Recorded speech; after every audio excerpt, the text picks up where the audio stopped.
You're listening to an IOE podcast. Powered by UCL Minds.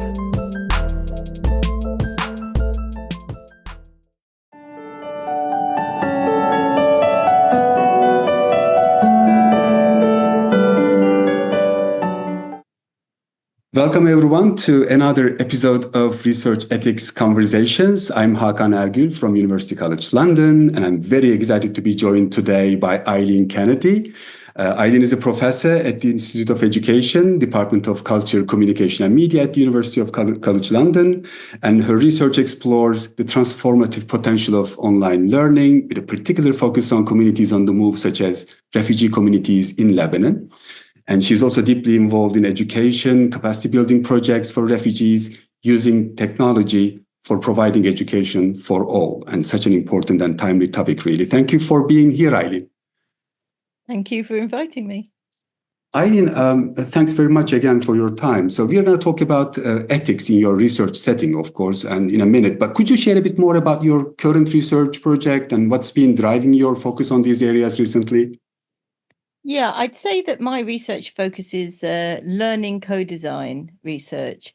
And I do that, as you say, often with communities that are affected by mass displacement, but not exclusively.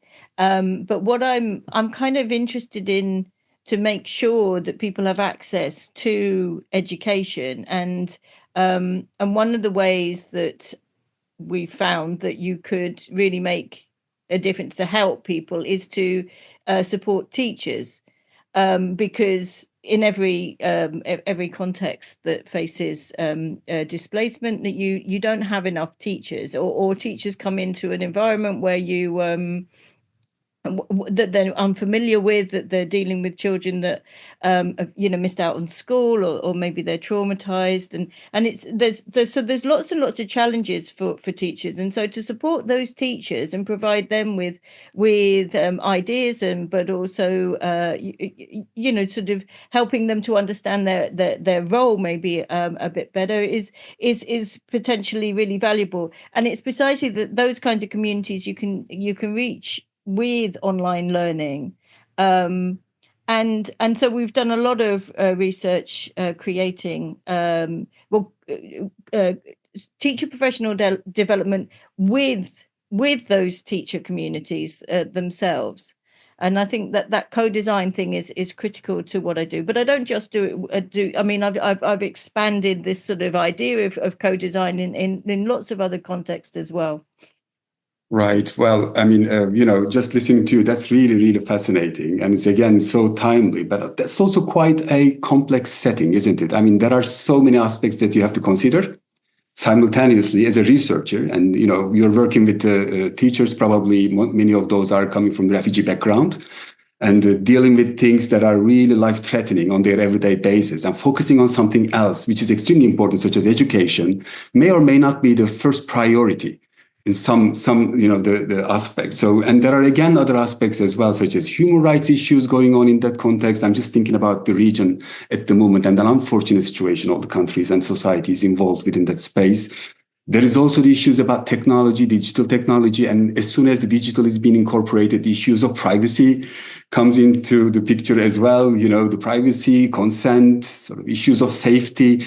So at the same time, I think when we consider all these aspects together, intersection of those things create a further unpredictable environment for any researcher doing something within that context. So how you as a researcher tackling such a slippery, fluid environment, tackling the issues of ethics in your research concept? What are the 2-3 most challenging issues that you come across in your everyday basis in this context? Well, one thing that adds to that complexity that you just highlighted there, Hakan, is also understand when you do kind of research that is to do with designing learning, then it's not that clear what the difference is between creating an educational product and doing research. And I think that that's really been a complication in terms of ethics as well. So, for instance, I think one of the biggest things is about consent, and protecting the identity of participants, because there's lots of situations where it could be dangerous for people to be identified. And so that's really difficult. And yet, of course, people are often quite keen to work on these projects, or they see that it's important. And so I think that the sort of ethics that the ethical processes that you might ordinarily follow usually don't have all of that mess going on around them. I mean, maybe we should actually think of these things as, but because they seem a bit more straightforward. It's like, do you understand this? Are you agreeing? But there could be all sorts of ramifications. So one of the things, and also this idea of what if somebody actually wants to reveal their identity? I mean, a lot of our ethics processes are based on the idea that we shouldn't be revealing the identity of our participants. But when you're doing co-design research, what you're saying is that this is not just me. This is this is a partnership, and we're creating things together, and so that the ownership is shared, and often people do want to. They don't mind being identified, and yet we sort of have to do it anyway, because otherwise we won't be able to get through the ethics process. We won't be able to get published and things like that. So I think that's another complication. And as I say, because it's co-design, I mean, one of the ethical challenges I think that I'm going to face quite soon is that we're taking a kind of citizen science approach to collecting data. So we've co-designed a lot of courses, and I mean, this is in not necessarily. Well, I mean, I think we'd hopefully do that in Lebanon, but in other contexts as well. But what we want to find out, not just that have teachers engaged with these courses and learned things. I mean, you can sort of find that out from looking at the courses themselves. But what we want to know is whether they've been able to apply that learning in their practice, and whether it's had any impact on, the children they teach and things like that. And it's quite difficult to get access to that kind of data for obviously, obvious reasons. So what we're trying to do is now ask the teachers themselves to be the researchers within their classrooms. And I think that then raises an ethical issue, doesn't it? Because it's that they're not academic researchers in the way in which we are, but then they're very close to the community, and one of the strengths of them being there and conducting the research is that the participants or will trust them because they are from the community. So I'm going to have to find a way of I suppose demonstrating that we can support their learning about the research and ethics process, so that we can trust them to collect data in ethical ways. Too, but these are quite big things. These are huge questions, and very often there might not be one single answer that can be applied in every context, and you need to find that answer in the field usually. Yes. And that's quite challenging often because of this unpredictability, because of not exactly knowing what's going to come next. In the sort of tomorrow is another setting, another context. So you reminded me some of the research that I happen to be the part of in the refugee camps, for instance, where everybody knows each other, where the concepts of sort of the safe space become quite problematic too, exactly because and again the issues of safety, because everybody will know who's participating, who's sharing what kind of knowledge within that space. It's very difficult to provide that fully safe space for the participants and the co-designers too. So my question is, for instance, you have mentioned that very often you come across issues that the participants may wish to be acknowledged, which is absolutely understandable, of course, because they are putting their efforts, their time, they would like to be the part of it with their name and whatever the contribution that they've made. But for instance, in a case like that, when you're talking about and giving an information about the research and potential risks, before the research takes place, before the data is collected, we all do that, before everything else starts. If you know that the, sort of disclosing the identifiable information of your collaborators, of your participators, might be, quite dangerous, even if there is no direct sort of risk that can be identifiable, but there might be in the future. How do you handle that? How do you advise the participants to take that sort of safety measures when it comes to the consent? Do you still go ahead with what they would like to prefer in terms of sharing their names and all the identifiable information? Or do you say the final word and then, keep everything anonymous? How do you tackle that issue? There might not be, again, one single answer for this. It's maybe depending on the context, but I'm just curious about, your strategy. Very interesting questions. And I think, it's different in different circumstances. But one of the things that I feel quite passionate about with regard to acknowledging the process of research is about building relationships, which often, is not seen as research. It's sort of it's sort of stuff you do before you do the research, but in these kinds of circumstances, you can't really work in a context like the ones we're discussing without having developed, really strong, trustworthy relationships with trusting, I suppose, relationships with the communities, and then you can, so that people have to know that you're.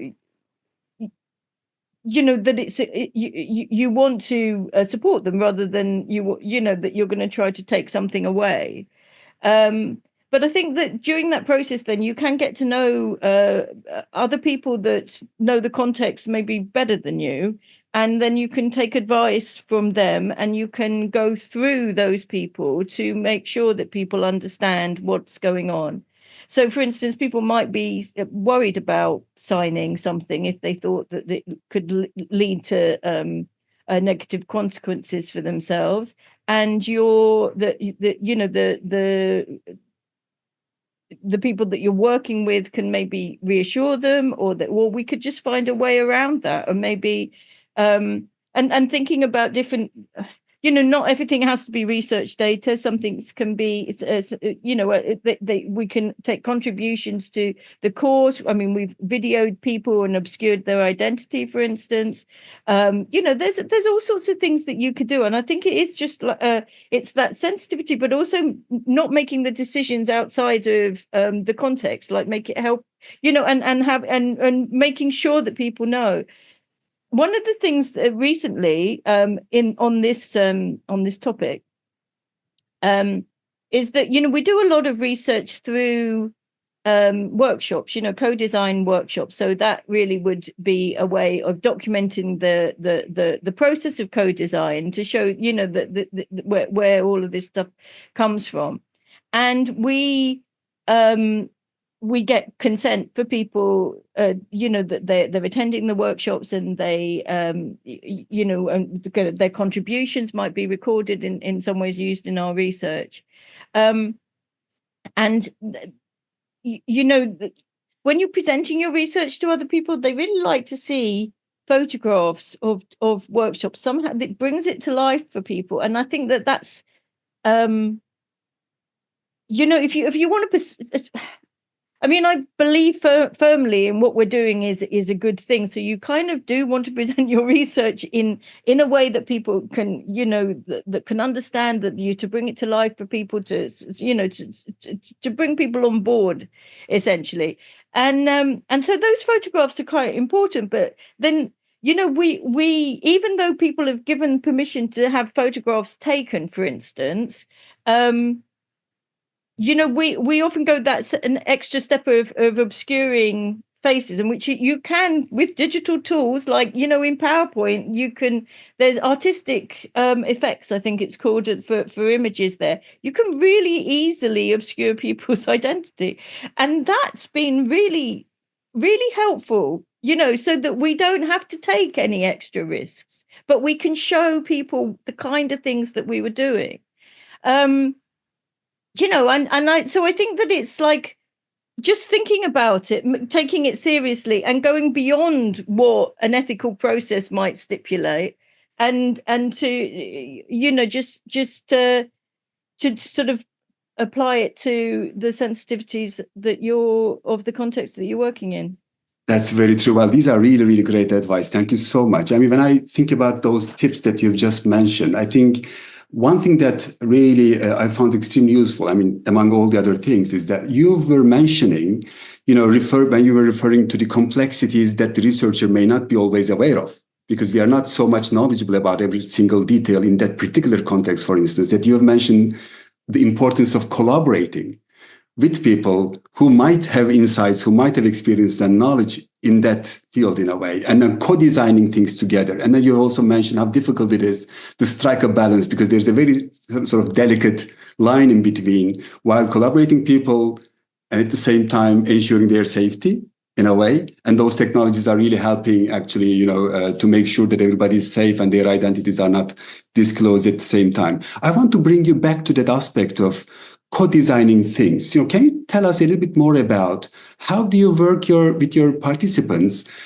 when you are designing the project itself? How do you collaborate with them? How do you decide whom to collaborate with, for instance, before the research actually starts? And how do you base your sort of, you know, the design of your project on the basis of the insights that were coming from the field itself when you're collaborating with the people? So again, relationships and collaboration. So we have usually started with a small collaboration, or you know, that would lead on to involving more people, so that we go through the networks of our collaborators, and they will bring people in, and then we will work gradually to sort of share what we had in mind and what they're doing, and like to sort of think about whether or not there could be a joint project and whether it would be useful for them. And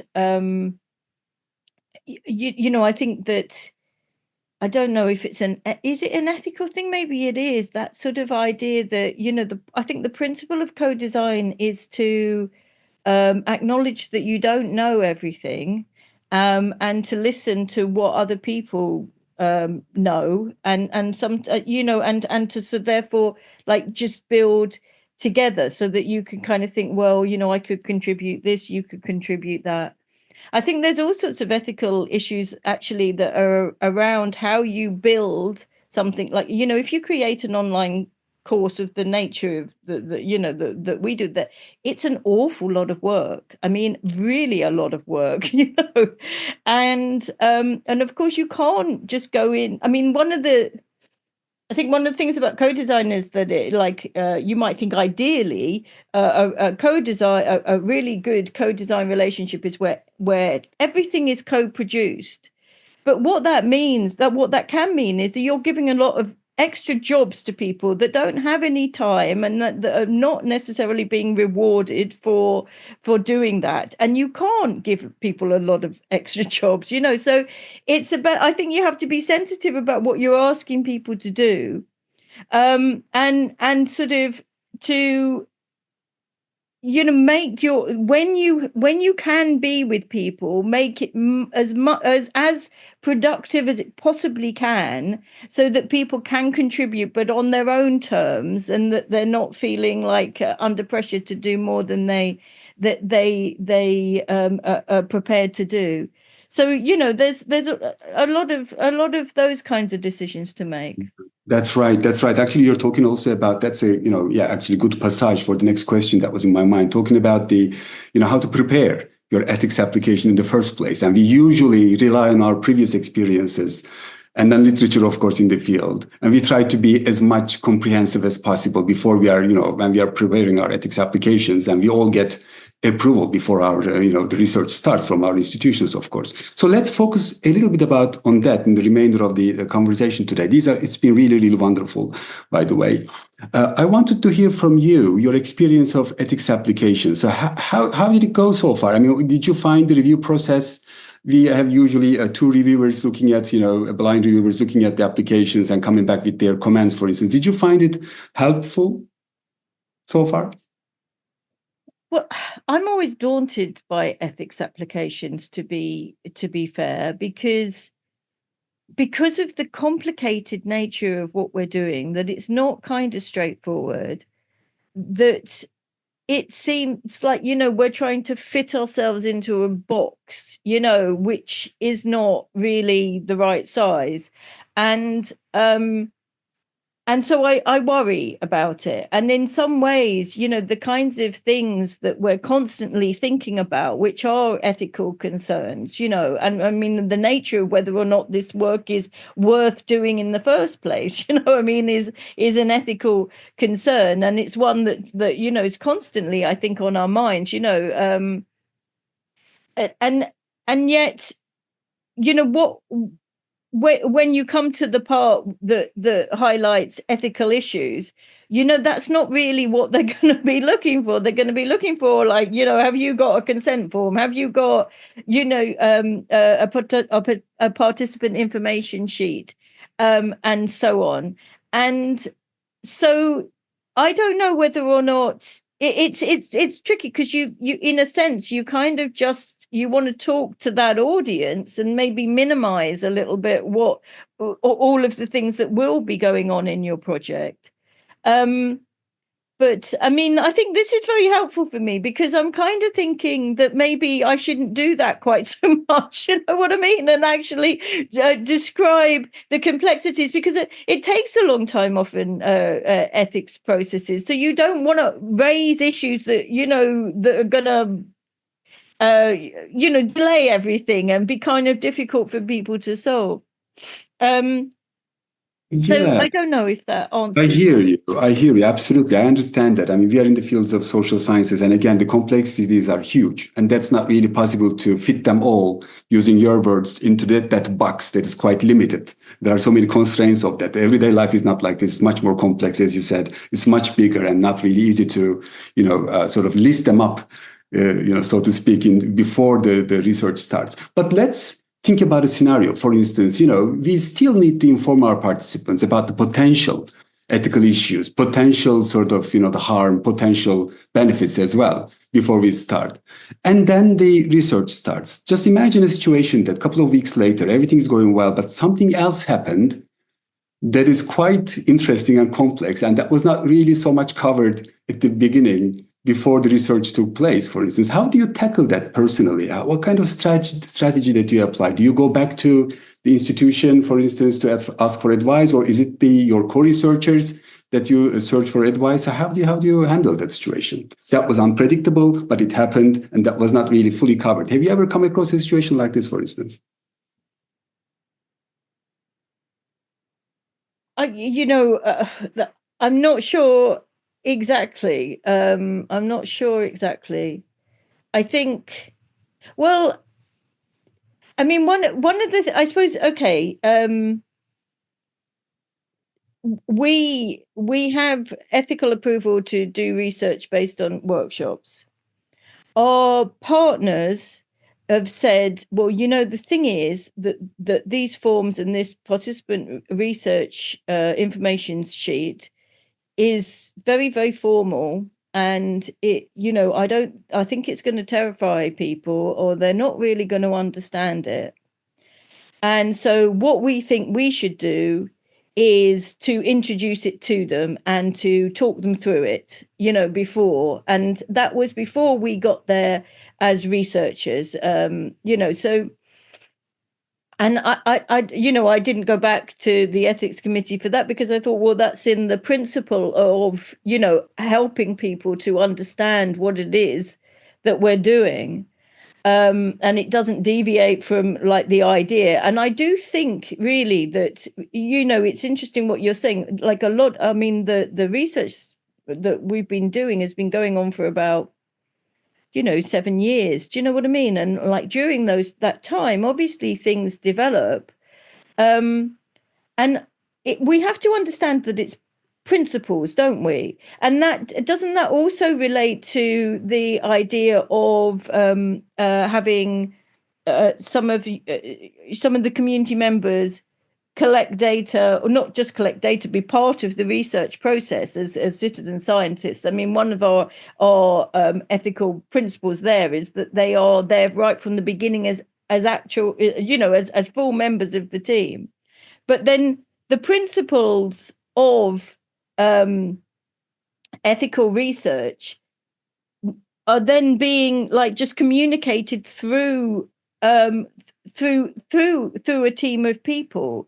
And I think that if we stick to those principles, like because in fact, what's happened is that we just become more and more aware of the of risks and responsibilities, to create safe environments for people to work with us, as you say.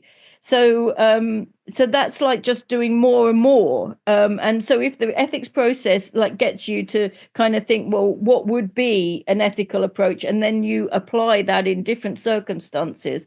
I think that's, in line with what you're trying to do with, with submitting your ethics application and getting approved. That's very true. Well, thank you so much on mentioning this. Actually, you have described something that really cross-cuts and many people working in a sort of qualitative research setting, in the sense that the setting, that context itself is quite an organic thing. It's a living thing. It evolves on an everyday basis, and that's just simply impossible to predict everything in advance and put them into 5-10 pages in a way. But what's really, I think, important, what I understand from your experiences, that is to keep the communication channels open, if I understood correctly, with your participants, with whoever involved, with your stakeholders in a way, and then provide further information, keeping the principles on the basis of the principles that you have already shared in advance, such as the principles of privacy, safety, for instance, and then like on the everyday basis, deal with the issues on the basis of the context, but again, providing that information and then relying on the rapport that you have created, the relationship that you have created in time with the participants. I think that's really, really important. Thank you very much, Eileen, on that. So one final question, just, if there is anything else that you would like to share with the people who are working on the intersections of education and mobility, refugee context, and technology. Are there anything else that you would like to share before we end our conversation today? I think that the thing is that you have to be quite inventive in these kind of contexts, and I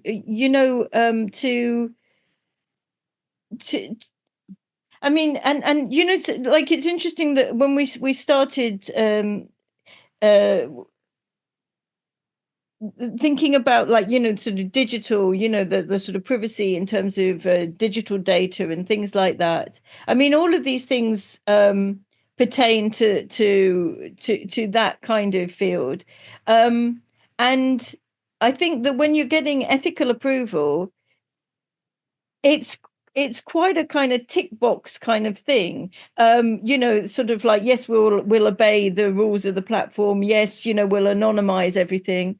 But it's actually, when it comes down to it, it's really complicated because actually different platforms have different rules, and sometimes you can't quote participants because they say that the IP, belongs to those people, even though they might want you to. They might want to like have their ideas shared, and they might want to be, acknowledged for them.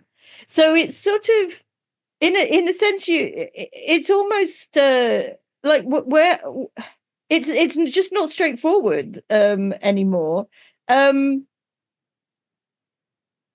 I think it would be good if our ethics processes kind of acknowledged that things are not quite so straightforward as they sort of appear when you're submitting your your ethics application and filling in your different forms, that you might actually have to sort of judge things as they appear to you, and on an ongoing basis. And Absolutely. I don't know what the answer to that is, because of course Yeah. people will say, well, we can't give ethical approval for something that we don't know about. So, that, but I suppose that the thing is that you can say that you will work within a code of conduct, and you'll interpret different situations according to that. That's very true. Well, thank you so much, Eileen, for sharing your insights, all your time today, and joining us in this research ethics conversation series. Among many tips that you have shared, I think what I will take as a takeaway from the conversation is that things are not really straightforward in the qualitative research setting. So one needs to be really prepared for that and expect unexpected in a way, and then be flexible, be inventive, as you've mentioned, but also keep the principles like in the right way, and then just refer back to the ethical the sort of code of conduct, but still know that things that you foresee might be different and might evolve in time. Thank you very much for your time again, for being with us, and thanks everyone for watching this episode of Research Ethics Conversations, and hope to see you in the next episode. Thanks, Eileen. Thank you.